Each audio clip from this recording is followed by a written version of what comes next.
और जिस देश में ऐसे लोग मिलेंगे कि लोग थोड़ी देर में चले जाएंगे, मजमा हो रहा है, कोई बात नहीं, चलो घर की तरफ निकला जाए, वहाँ बेटियों के साथ ये होता है। आज कलकत्ता में हुआ होगा, दिल्ली में होगा, फिर किसी और शहर में होगा। हम शर्मिंदा है, हम शर्मिंदा है, हम शर्मिंदा है, हम शर्मिंदा है।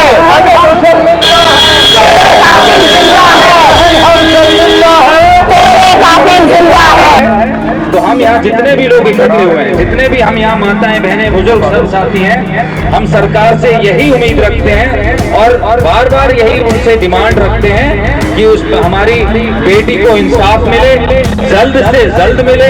आना पड़ता है, रोड में आना पड़ता है और कैंडल मार्च जला के बताना पड़ता है कि सजा दो।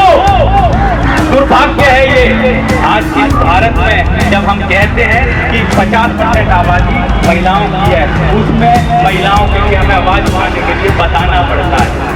नमस्कार मित्रों, मैं प्रधानमंत्री, आप देख रहे हैं अपना टाइम न्यूज। साथियों, 9 और 10 अगस्त को जो घटना घटी थी कोलकाता में, वो उसका प्रदर्शन आज संगम विहार इस इलाके में हो रहा है। जी हाँ, हमने देखा था कि किस प्रकार से 9 और 10 अगस्त को एक ट्रेनी डॉक्टर का एक ऐसे बेरहमी से बलात्कार किया गया था, एक इंसान जो कि बहुत सारे थे। हमने न्यूज़ में काफ़ी दिनों से चर्चा चल रही है, लेकिन आज पूरे देश भर में इसका विरोध पूरा जारी है। आज हम देख पा रहे हैं कि किस तरह से पूरे देश भर में इसका विरोध जोरों शोरों से चल रहा है। उसी को देखते हुए आज यानी दिल्ली के संगम विहार बत्रा पार्क पर ये प्रदर्शन किया जा रहा है और ये प्रदर्शन जाएगा 4 नंबर गली तक। और इसमें कितने लोग जुड़ेंगे आपको सब कुछ दिखाएंगे, किस प्रकार का ये विरोध जारी रहेगा जनता के बीच वो भी दिखाएंगे। मैं ये जानती हूँ जितने भाई हैं अपने बहन के लिए तो शेर बन जाते हैं, दूसरे के लिए कम से कम कुत्ता तो मत बनो, उनको छोड़ो तो देखो तो जैसे अपने बहन के लिए शेर बनते हो वैसे सबके लिए शेर बनो। और मैं बहुत दुख के साथ कहती हूँ, बहुत शर्मिंदा हूँ जो इस समाज में, इस राज्य में, इस देश में नारी को न्याय नहीं मिलता है। आज से नहीं, कभी से नहीं मिला है, न मिल रहा है। नहीं, नारी को क्या जानते हैं आप लोग? नारी को कम से कम मिटना तो ना चाहो, मिटाओ तो मत ना। हम लोग कहते हैं नारी कमजोर नहीं, कमजोर बनाते हैं। हम प्यार के सागर हैं, हम प्यार जगाते हैं, हम आपको भाई कहते हैं, हम आपको बाप कहते हैं, हम आपको चाचा कहते हैं, हम आपको मित्र कहते हैं और हमारे साथ अब हमारे ये नहीं चलेगी। जनता में अकल नहीं है, सरकार में तो अकल होनी चाहिए।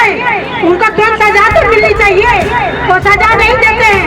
तो हम ये कहते हैं निकलो बहन मकानों से, जंग लड़ो बेईमानों से, जंग लड़ो बेईमानों से, निकलो बहन मकानों से, जंग लड़ो बेईमानों से।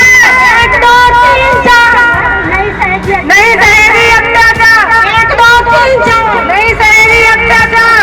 ये जो हमारी ताकत है महिला को मिटाने की, ये इनको छोड़े। और मैं ये कहती हूँ उस डॉक्टर से, डॉक्टर हम शर्मिंदा हैं और उन्हीं के लिए हम लोग जिंदा हैं अभी तक। यदि हम जिंदा नहीं रहते तो इस पार्क में नहीं आते। मैं कहती हूँ समाज में अकल नहीं है, सरकार के तरफ आ गई, सरकार तो बिल्कुल नहीं सुनती है। कहने के लिए बहुत सारी बातें हैं, बहुत सारे भाई हैं, बहन हैं, वो कहेंगे, लेकिन ये सोच लीजिए जैसे आप अपनी बहन के लिए शेर हैं वैसे हम लोगों के लिए कुत्ते ना बने। बस यही बात बस आपने समाप्त कर दी।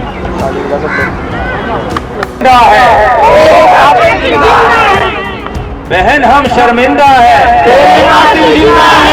बहन हम शर्मिंदा है। ना केवल हमारे लिए शर्मिंदगी की बात है, बल्कि पूरे विश्व में, पूरे संसार में हिंदुस्तान का नाम खराब होता है। और हम अपने हिंदुस्तान का नाम खराब हो ऐसा हम नहीं होने देंगे, कम से कम, क्योंकि हमारे यहाँ कानून का राज चलता है। तो हम यहाँ जितने भी लोग इकट्ठे हुए हैं, जितने भी हम यहाँ माताएं, बहनें, बुजुर्ग सब साथी हैं, हम सरकार से यही उम्मीद रखते हैं और बार बार यही उनसे डिमांड रखते हैं कि उस हमारी बेटी को इंसाफ मिले, जल्द से जल्द मिले, क्योंकि इंसाफ जब मिलता है तो बहुत देर हो चुकी होती है। ताकि उस बेटी को बहुत ज्यादा देर ना हो, उनके परिवार वालों को, उसके चाहने वालों को, दोस्तों को, सबको इस चीज का एहसास हो कि नारी शक्ति, नारी शक्ति, नारी शक्ति। मयंक शर्मा यहाँ पहुंचे। नारी शक्ति आई है, नई रोशनी आई है, नारी शक्ति आई है, नई रोशनी आई है। सेंटेंस थोड़ा अलग होगा। मयंक शर्मा आए। देखिए युवा है, पत्रकार है, और इन्हें हम बीच बीच में टीवी पर देखते हैं। मयंक शर्मा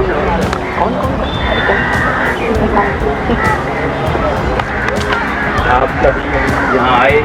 बेटियों का जो अपमान आज 21वीं शताब्दी में हो रहा है, और उसके बावजूद एक महिला मुख्यमंत्री, देश में बेटियों की बात होती है, लेकिन आज माहौल में इंसाफ दिलाने के लिए जैसे आना पड़ता है, जोर में आना पड़ता है, और कैंडल मार्च जला के लिए बताना पड़ता है कि सजा दो। दुर्भाग्य है ये आज इस भारत में, जब हम कहते हैं कि 50% आबादी महिलाओं की है, उसमें महिलाओं के लिए हमें आवाज उठाने के लिए बताना पड़ता है। साथियों, बेटियों का अपमान नहीं सहेगा हिंदुस्तान, और ये हर उस इंसान को समझना चाहिए जिसकी सोच आज गंदी हो चुकी है। मैं आप सबसे सिर्फ इतना ही बोलूँगा, हम ये लड़ाई बहुत आसान नहीं है, इसे हमें आगे तक ले जाना है। देश के प्रधानमंत्री हो चाहे बंगाल की मुख्यमंत्री हो, हमें ये लड़ाई उनके खिलाफ लड़नी है, और आगे तक लड़ते रहेंगे। जय हिंद, जय भारत। नारियों का अत्याचार बंद करो, बंद करो। नारियों पर अत्याचार बंद करो, बंद करो। धन्यवाद। जय हिंद। लोग अपनी व्यथा बताना चाहते हैं, दुख बताना चाहते हैं इस मुद्दे को लेकर। हेलो हेलो, पहले संगम बिहारी नहीं, उस बेटी के साथ सारा हिंदुस्तान ही है। संगम बिहारी सारा पूरा हिंदुस्तान उसके साथ है। जो गलत हुआ तो गलत हुआ, पर ये लोग इसमें ऐसे कहते हैं ना, ये मेरी बेटी, ये मेरी बेटी, उसका करो हिसाब। ये बहुत गलत आदमी है जो बीच में बोलते हैं कि वो बेटी, उसकी वो पे। अरे बेटी हमारे पूरे हिंदुस्तान की है, सारी बेटियां हमारी है। ये सब जो बीच में बोलते हैं ना, फलानी बेटी का वो किया, वो किया, ये सब नेता लोग सब राजनीति करते हैं। सब बेटियां अपनी हैं, और सबसे गलत बात हुई है ये जो हुई है, जो डॉक्टर के साथ हुआ, सबसे मेहनत हुई है। इससे बनाने कोई हो ही नहीं सकता कभी, और वो हो सकता है वो गलती मेरे से निकली हो तो उसके माफी दे देना। ऐसा कभी भी नहीं होगा और ना होगा। और ऐसे आदमी को तो, ऐसे इंसान को तो तुरंत मिलना चाहिए, इसमें देर नहीं करनी चाहिए, जितनी जल्दी हो सके ऐसे के तो इंसाफ तुरंत होना चाहिए। अब मैं गुजारिश करूंगा, हमारे बीच में समाज सेवी रीता जी मौजूद है, मैं उनसे भी गुजारिश करूंगा कि आप भी आए। एक महिला है, महिला का दर्द बेहतर समझ सकती है, आप ही अपना वक्तव्य रखें।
कभी पढ़ा होगा, तो जैसे कि आप लोग देख अक्सर गाड़ियों के पीछे एक लाइन लिखी हुई मैंने भी पढ़ी है और उसमें लिखा हुआ था शिव खेड़ा का कि आपके पड़ोसियों पर अत्याचार हो रहा है और आपको नींद आती है तो अगला नंबर निस्संदेह आपका। कितने बार गुजारिश किया गया, लोगों को आमंत्रित किया गया, बुलाया गया, आह्वान किया गया यहाँ से कि आप लोग बेटियों के लिए 2 मिनट का समय 10 मिनट का समय निकाल कर एकत्रित हो। कुछ लोगों के काम को झूठ नहीं दे। क्षोभ हो रहा है, दुख हो रहा है ऐसे समाज पर कि हमारे बेटियां, हमारे घर की औरतें, बहनें सुरक्षित नहीं हैं। चंद लाइनें बताना चाहूंगा। मैं कोई शायर नहीं हूं, कोई पत्रकार नहीं हूं, सिर्फ अपने ख्याल लिखता हूं। एक लड़की की आवाज, एक बेटी की आवाज है, क्या मैं कभी आजाद हो पाऊंगी? क्या मैं कभी आजाद हो पाऊंगी? ये देश आजाद हुए 77 साल हो गए, निर्भया को भी लगभग 12 साल हो गए। सूरत हाल वही है, क्या मैं घर से कभी निकल पाऊंगी? क्या मैं कभी आजाद हो पाऊंगी? मैं वो चिड़िया हूँ जो आसमान में उड़ती तो हूँ मगर, मैं वो चिड़िया हूँ जो आसमान में उड़ती तो हूँ मगर, कुछ एक शिकारी है जो नजर लगाए बैठे हैं, कुछ पराए हैं जो मेरे हमदर्द हैं, कुछ पराए हैं जो मेरे हमदर्द हैं और कुछ मेरे अपने हैं जो मुंह पर ताक लगाए बैठे हैं। क्या मैं अपनी बातें किसी से भी खुलकर कह पाऊंगी? क्या मैं कभी आजाद हो पाऊंगी? जावेद भाई लाइनें बहुत अच्छी कहीं, लेकिन वाह वाह का समय नहीं है। ये अपनी दुख और अपनी पीड़ा व्यक्त करने का समय है। देखिए, मैं एक चीज कहना चाहता हूँ आप लोगों के बीच में और आपसे माफी मिले उसके बाद कहना चाहता हूँ कि इस देश में बेटियों के साथ ऐसा होता रहेगा, क्योंकि जो लोग यहाँ खड़े थे, जो लोग आवाज बन सकते थे, वो शाम और अंधेरा होने की वजह से चले गए। वो लोग पीछे ये पीठ के पीछे ये चले गए। Hello hello hello hello hello वो लोग पीठ के पीछे ये छोड़कर चले गए कि ये तो मजमा है, थोड़ी देर का, ये लोग चले जाएंगे थोड़ी देर बाद, चलो अंधेरा हो गया, घर की तरफ निकला जाए। और जिस देश में ऐसे लोग मिलेंगे कि ये लोग थोड़ी देर में चले जाएंगे, मजमा हो रहा है, कोई बात नहीं, चलो घर की तरफ निकला जाए, वहां बेटियों के साथ ये होता है। आज कलकत्ता में हुआ, कल दिल्ली में होगा, फिर किसी और शहर में होगा, उसके बाद किसी और शहर में होगा। जो लोग यहाँ से पीठ दिखाकर जा रहे हैं वो इंतजार करें कि ईश्वर ना करे उनके दरवाजे तक ये चीज पहुंचे। माफी चाहूंगा आपसे, बहुत कड़वी बात बोल रहा हूं, लेकिन जब दिल पे लगेगी तभी बात बनेगी। मैं ये कहना चाहता हूँ, कैमरा साफ हो गया साथियों, अब हम अंतिम छोर की तरफ है। अपने एक वक्तव्य को सुनने के बाद आप लोगों से गुजारिश है कि अपने अपने मोबाइल का टॉर्च जला लेंगे। हम लोग यहाँ से कुछ देर पहले चलेंगे और उस अपने देश की इस बेटी को श्रद्धांजलि देंगे और उसके बाद अपने अपने घर की तरफ बढ़ेंगे। लेकिन उससे पहले आप सभी से गुजारिश बस इतनी है कि मोबाइल का इस्तेमाल आज उस बेटी की श्रद्धांजलि के लिए, इस देश में जो बलात्कारियों का जो अंधेरापन है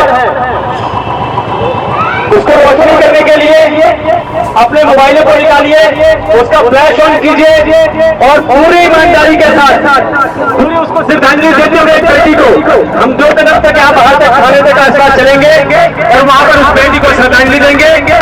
हम शर्मिंदा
साथियों, लोगों का ये जो प्रोटेस्ट है यहाँ पर समाप्त होता है। हालांकि हमने देखा कि किस तरह से जो आरजीकर मेडिकल कॉलेज में हुआ, एक महिला डॉक्टर के साथ रेप जैसी घटना सामने आई थी और पूरा देश इसको मनम्रता आंखों से देख रहा है। किस तरह से प्रशासन कार्य करेगा, किस तरह से वहाँ की सरकार कार्य करेगी, ये देखना रहेगा। लेकिन इसकी जो आग लगी है, ये कोई पहला मामला नहीं है कि ऐसा उनके साथ हुआ है। आरजीकर मेडिकल कॉलेज वाली लड़की के साथ ऐसे तमाम मामले भारत में आए दिन दिखते रहते हैं, पर उसमें से कुछ दबा दिए जाते हैं, लेकिन कुछ जो है वो सामने आ जाते हैं। अब दबा दिए जाते हैं सत्ता की लालच में आकर या फिर कुछ और कर कर। हमें देखना होगा कि किस तरह से ये मामला जो है सामने आया, और ऐसे और कई मामले, जैसे हमने देखा कि निर्भया केस जो है वो सामने आया था। निर्भया केस का जो इंसाफ हुआ था वो 12 साल बाद हुआ था। तो हम और कोई भी ऐसा देशवासी नहीं चाहेगा कि किस तरह से निर्भया का केस जो हुआ उस तरह से ये केस भी लंबा चले, इसको इंसाफ जल्दी मिले। इसी के लिए पूरे तमाम देश भर में ऐसे प्रोटेस्ट किए जा रहे हैं, कैंडल मार्च निकाले जा रहे हैं, ताकि सरकार की आंखें खुले और सरकार को पता चले कि किस तरह से उनका कार्य है और क्या कार्य उनको करना है।